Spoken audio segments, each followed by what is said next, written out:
In this video, I'm going to give you 5 reasons on why you should get up at 5 a.m. and explain why people that wake up early have an insane productivity advantage. So let's get into it. It's no secret that some of the greatest thinkers and achievers have been known to wake up early. For instance, serial entrepreneur Richard Branson, who owns Virgin, he gets up at 5:45 a.m. The current CEO of Apple, Tim Cook, gets up at 4:30 a.m. And Howard Schultz, the CEO of Starbucks, is up at 6 a.m. with his freaking coffee in his hand.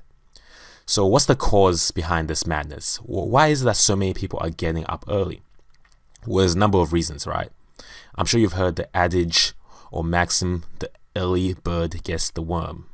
Now, it sounds ridiculous, it sounds silly, but it's very true. And there's 5 reasons on why you should get up early, and I'm going to outline them right now. Okay, reason number 1. Waking up early allows you to enter the flow state. Now, psychologist Mihai Csikszentmihalyi, I think that's how you pronounce it, stated in his book that flow is being completely involved in an activity for its own sake. The ego falls away, time flies, every action, movement, and thought follows inevitably from the previous one. Like playing jazz, your whole being is involved and you're using your skill to the utmost. Now, basically, flow is being in the zone. Picture Kobe Bryant playing for the Lakers, right? Picture Tiger Woods on the field. It's being in the zone, completely consumed in your work.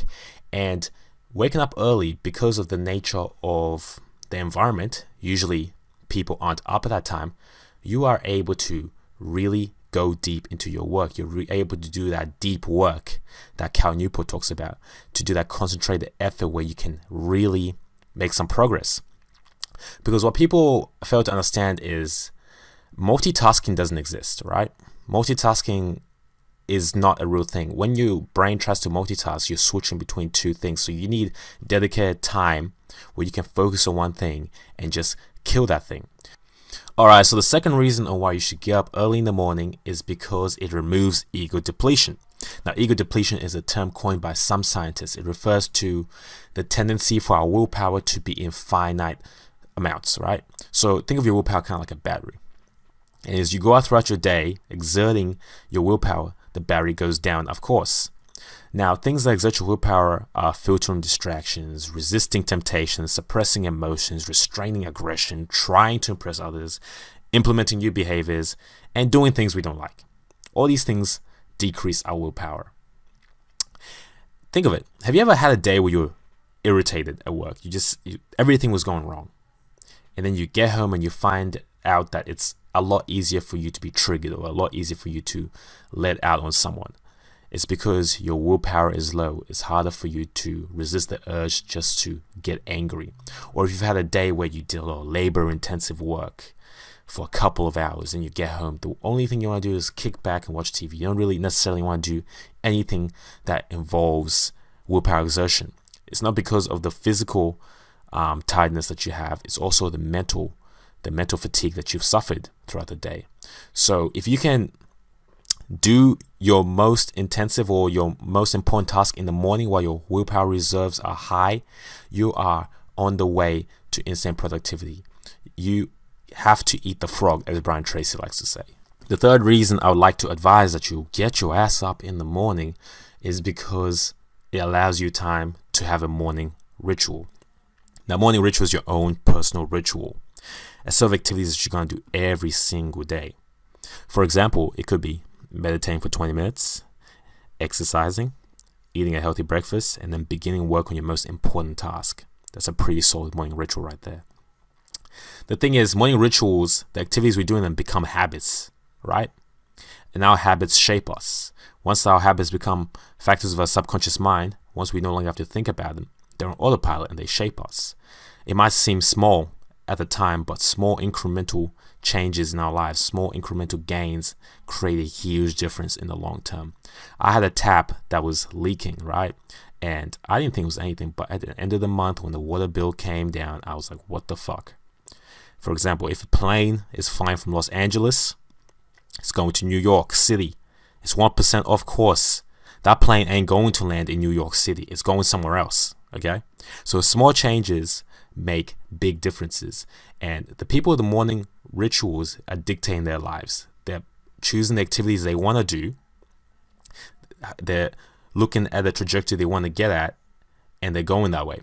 Other people don't have morning rituals. They wake up at 9 a.m. when it's time for work, and they brush their teeth, quickly eat, and go to work. They're letting the day dictate them. If you wake up in the morning, you can take some control over your life. Choose your trajectory by getting the morning set.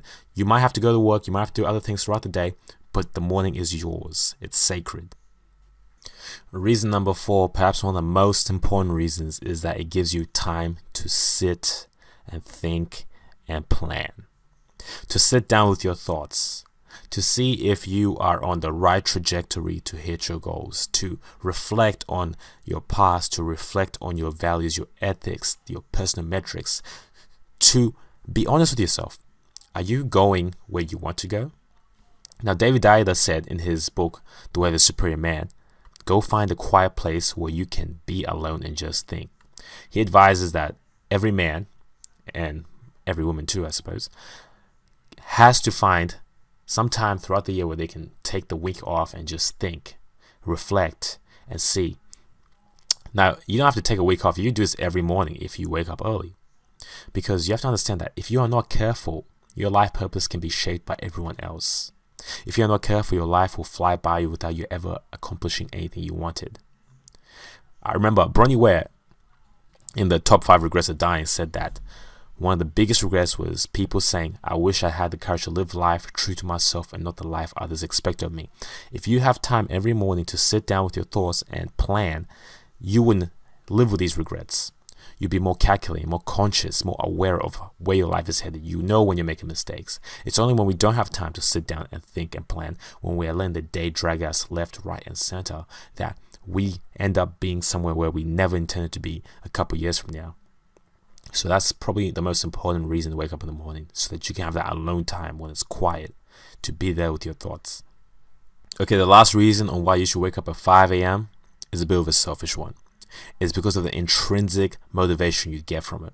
There's something about getting up early in the morning before the sun's out that gives you that psychological advantage. I remember watching a video of Mike Tyson running in the morning when it's really dark. And he said that, I know my opponent is not doing this, and that's why I'm going to beat them. I know for a fact there's no way my opponent is working as hard as me right now. I'm up here running in the morning.